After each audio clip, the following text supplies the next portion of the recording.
Olá, boa tarde, turma. Sejam bem-vindos à nossa aula de ecologia, nossa aula de ciências. Hoje a gente vai falar sobre a ecologia, né? É um assunto que a gente viu na aula passada, mas que será abordado hoje novamente para que a gente consiga compreender melhor os outros assuntos que a gente vai estudar. Então, a ecologia, né? A gente faz alguns questionamentos como por exemplo, do que um animal ele se alimenta, com quem disputa o abrigo e seu alimento, como o ambiente afeta essa espécie, a quem servem de alimento. Então, todos esses questionamentos e perguntas são respondidos através da ecologia, que é uma ciência, uma área da ciência que estuda as relações dos seres vivos entre si e dos seres vivos com os fatores ambientais.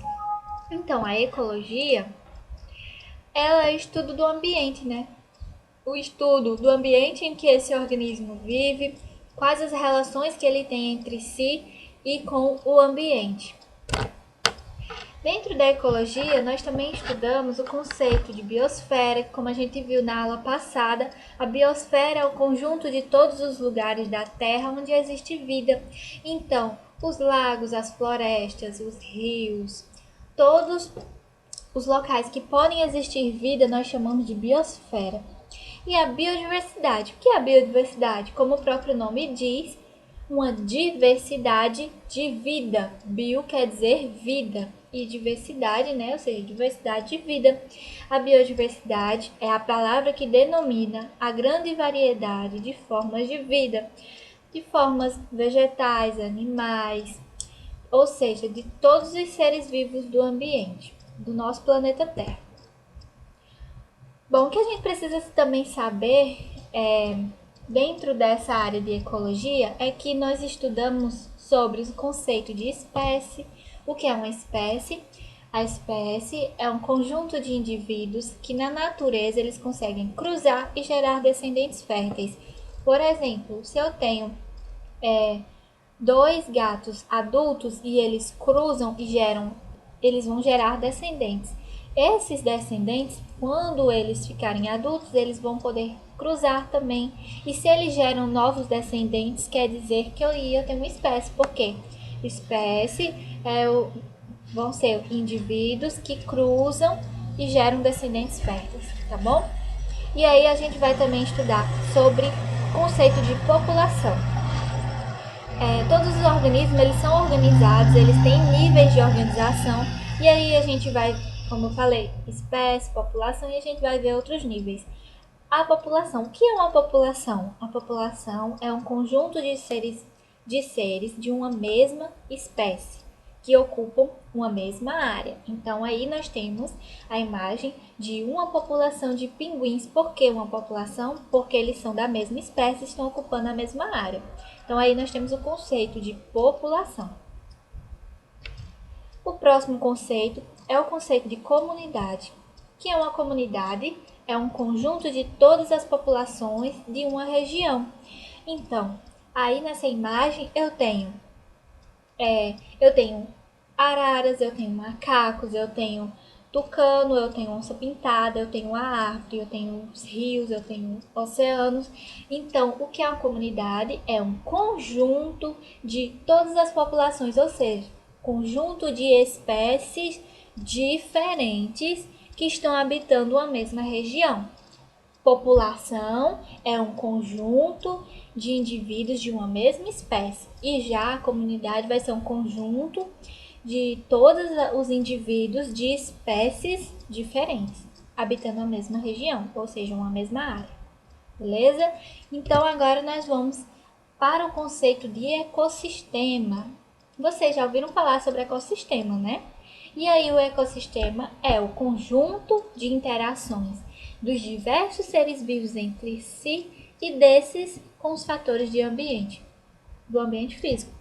Ou seja, o ecossistema vai ser conjunto das interações de todos os seres vivos, de todas as espécies, várias espécies, e aí, ou seja, os fatores bióticos, conjunto de seres vivos, e esses seres vivos interagindo com o meio ambiente físico, ou seja, interagindo com o meio abiótico. A significa sem, biótico, vida, interagindo com seres sem vida, como por exemplo, os fatores físicos são a energia solar, né, o sol, a temperatura, a água, o solo. Então, esses fatores são os fatores abióticos. Ecossistema vai ser o conjunto de interações de vários seres vivos e esses seres vivos interagindo com o meio ambiente. Certo? Então, aí nós temos a imagem do nosso Brasil, né? E aí nós temos várias imagens de biomas diferentes. Cada bioma também é um ecossistema, né? Porque a gente tem um conjunto de seres vivos interagindo com o seu ambiente, um ambiente físico. Então aqui nós temos os níveis de organização, que são divididos em espécie, população, que é uma espécie primeiro. A espécie vai ser indivíduos que conseguem cruzar e gerar descendentes férteis. Uma população vai ser conjunto de indivíduos de uma mesma espécie. Uma comunidade, conjunto de indivíduos de diferentes espécies, como por exemplo a girafa. Aqui nós temos o veado e nós temos também árvores. Aqui eu tenho uma comunidade. E quando eu tenho fatores abióticos, como temperatura, eu tenho água, eu tenho pH, minerais, eu estou me referindo ao ecossistema, porque eu tenho conjuntos de seres vivos interagindo com o meio ambiente físico. E toda aqui nessa parte, né, a biosfera vai ser o quê? Todos os locais, todas as regiões que vão possuir vida. Então eu tenho a biosfera. A gente viu também na aula passada os conceitos de habitat e nicho ecológico. Por exemplo, a ararinha azul é uma arara que ela se encontra apenas na caatinga. Olha a caatinga aqui, né? O ambiente do Nordeste, o bioma do Nordeste, né? O bioma em que nós vivemos é a caatinga, que é um bioma, né, que tem são provenientes, as plantas aqui são todas de folhas pequenas, tem a presença muito de cactos, tem uma baixa pluviosidade, que é uma baixa quantidade de chuvas, então aqui não chove muito. Então essas são características do ambiente do bioma caatinga. E aqui nós também temos o tatu-bola.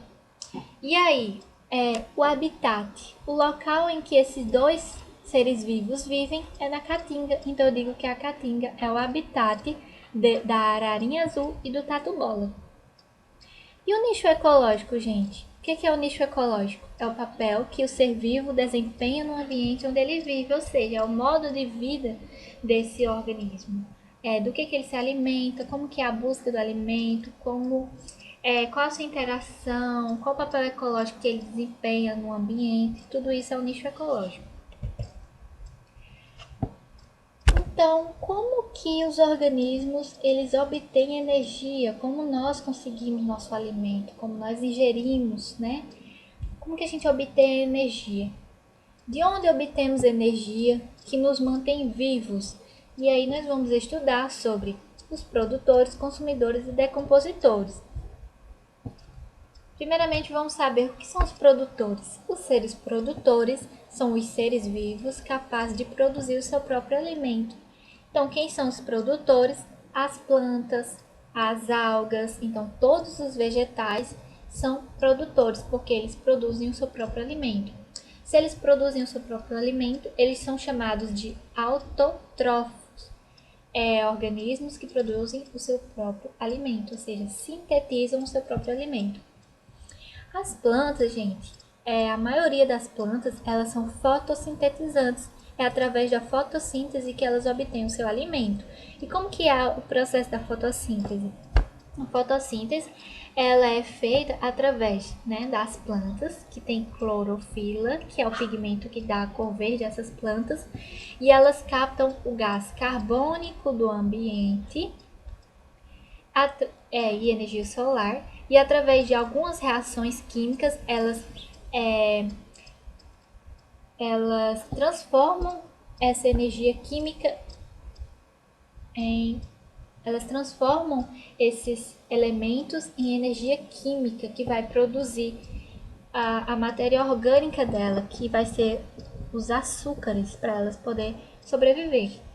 E aí, nesse processo de fotossíntese, tem a liberação de gás oxigênio, que é o oxigênio importante para que a gente respire, para manter a vida dos outros animais. Então, os produtores, o que a gente precisa saber? Para que a gente consiga obter energia, né, vai ter uma cadeia alimentar. E na cadeia alimentar nós vamos ter os produtores, que são os vegetais. Esses produtores sempre vão estar na base de uma cadeia alimentar, que a gente vai ver mais adiante o que é uma cadeia alimentar. Então, os produtores vão ser os vegetais e as plantas, que são seres autotróficos, ou seja, são seres capazes de sintetizar o seu próprio alimento. E aí nós também temos os seres consumidores. Como o próprio nome diz, eles se alimentam, eles consomem outros organismos. São seres vivos que não produzem o seu alimento. Então, se eles não produzem o seu próprio alimento, nós somos heterotróficos, obtendo energia a partir de outros seres vivos. Então, os consumidores, eles obtêm energia consumindo outros seres vivos.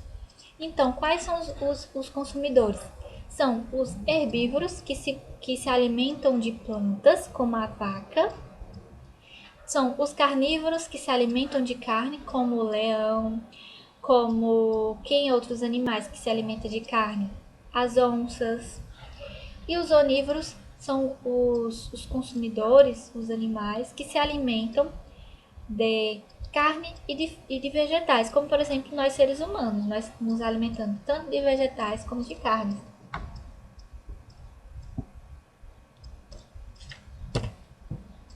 Os seres decompositores também, nós temos os seres decompositores na cadeia alimentar. Os decompositores são os seres vivos que se alimentam de matéria orgânica em decomposição, também chamados de saprófagos. Ou seja, eles garantem o ciclo da matéria no ambiente. Por exemplo, nós temos os produtores, ou seja, as plantas. E aí os produtores servem de alimentos para os consumidores primários, que vão ser os primeiros consumidores a se alimentar das plantas. Eles são chamados de consumidores primários. Por exemplo, a gente tem um rato. O rato vai servir de alimento para a cobra. E a cobra vai servir de alimento para o gavião. A cobra vai ser um consumidor secundário, porque ela está se alimentando do rato. E o gavião vai ser um consumidor terciário, porque ele está se alimentando da cobra. E aí, quando esses organismos morrem, quem vai decompor esses organismos vai ser os decompositores, que são os fungos e as bactérias, tá bom? Então, na cadeia alimentar, nós temos os decompositores, são muito importantes para que eles decomponham a matéria orgânica e que essa matéria orgânica ela volte para o solo e vai ser reaproveitada novamente pelas plantas. Bom, agora vamos estudar sobre as cadeias e as teias alimentares. Então, o que é uma cadeia alimentar, né? Vocês já ouviram falar, com certeza, sobre as cadeias alimentares. E a cadeia alimentar é uma sequência de organismos em que um ser vivo ele serve de alimento para outro. Então, um consome esse, serve de alimento para outro, que serve de alimento para outro, né? Como a gente está vendo na imagem. Então, aqui a gente tem plantas no fundo, né? No fundo do rio, como por exemplo as algas. Essas algas servem de alimento para os caramujos servem de alimento para os pequenos peixinhos, que são os lambaris, nesse desenho, né? E aí os lambaris vão servir de alimento para os peixes maiores, que vão servir de alimento para as aves maiores que estão na margem do rio. Se a gente for olhar, a cadeia alimentar, ela é toda dividida em níveis tróficos, que é o nível em que o organismo ele está situado, qual nível que esse organismo ele se encontra. Como eu falei, os produtores são quem? Os produtores são os vegetais, são os seres autotróficos. que são capazes de produzir o seu próprio alimento. Então, as plantas do fundo do mar aqui, do fundo do lago ou do rio, são os produtores. Quem vai ser o consumidor primário? Vai ser o caramujo. Por que consumidor primário? Porque ele está se alimentando dos produtores. Sempre que eu tenho um organismo que se alimenta de um produtor, eu digo que ele é um consumidor primário. Os consumidores primários vão ser sempre herbívoros, ou seja, sempre vão se alimentar de plantas. E o consumidor secundário vai se alimentar do consumidor primário, por exemplo. Os lambaris são os consumidores secundários. Por quê? Porque eles se alimentam do consumidor primário. E aí a gente tem os peixes maiores, que vão ser os consumidores terciários, e o consumidor quaternário vai se alimentar do consumidor terciário, entenderam? Então a cadeia alimentar ela é composta ela é dividida desta forma, em produtores, consumidores primários, consumidores secundários, consumidor terciário e assim por diante, consumidor quaternário e assim por diante, certo? E uma teia alimentar, o que é uma teia alimentar? A teia alimentar vai ser diversas cadeias alimentares interligadas entre si. É um conjunto de cadeias alimentares interligadas. Então aqui nós temos uma teia alimentar. Por quê? Eu tenho vários organismos, cada um deles serve de alimento para um, que se alimenta de um, que também se alimenta de outro, entendeu? Por exemplo, aqui, vamos ver caranguejo. O caranguejo, ele serve tanto de alimento para esse pássaro, como para o peixe, certo? Vamos ver outra imagem aqui. Ou seja, uma teia alimentar é a transferência de matéria e de energia de um ser vivo para o outro. Porém, um organismo pode ser alimento para mais de um outro ser vivo. Isso faz com que um mesmo indivíduo ele possa ocupar mais de um nível trófico. Então, nas cadeias alimentares, gente, vai ser transferidas, vai ocorrer a transferência de energia entre essa teia alimentar. Os produtores vão ser os organismos que sempre terá mais quantidade de energia e a partir do momento em que a teia ela vai se desenvolvendo, a teia alimentar ou a cadeia alimentar vai diminuindo a quantidade de energia presente nos organismos. Então aqui, por exemplo, eu tenho o coelho é um herbívoro, então ele se alimenta da verdura, né? E aí ele vai servir de alimento para a cobra, para a onça e para o gavião. Aqui, a raposa. A raposa, ela se alimenta de quem? Ela se alimenta do rato e serve de alimento para a onça e para o gavião. Estão vendo que a gente tem uma teia, né? Porque tem várias cadeias alimentares interligadas, onde um organismo pode ser alimento para para mais de um ser vivo, tá bom? E aqui nós temos os decompositores. Os decompositores vão ser aqueles que vão decompor a matéria orgânica, né? Então, se esses organismos morrerem, os decompositores vão atuar decompondo essa matéria orgânica, que são os fungos e as bactérias. O nível trófico, gente, vai ser aqui, ó. Vai ser o nível que esse organismo ele ocupa. Por exemplo, a gente chama... Quem vai ser o consumidor primário aqui vai ser sempre os herbívoros, né? Então, a zebra se alimenta da árvore, das folhas da árvore, então ela é uma consumidor primário, se alimenta do produtor. O coelho também é um consumidor primário, o rato e o inseto. Quem vai ser o consumidor secundário vai ser aqueles que se alimentam do consumidor primário. E o terciário, os que se alimentam do consumidor secundário, entenderam? E é isso, pessoal, a aula de hoje. Espero que vocês tenham entendido e até a próxima aula.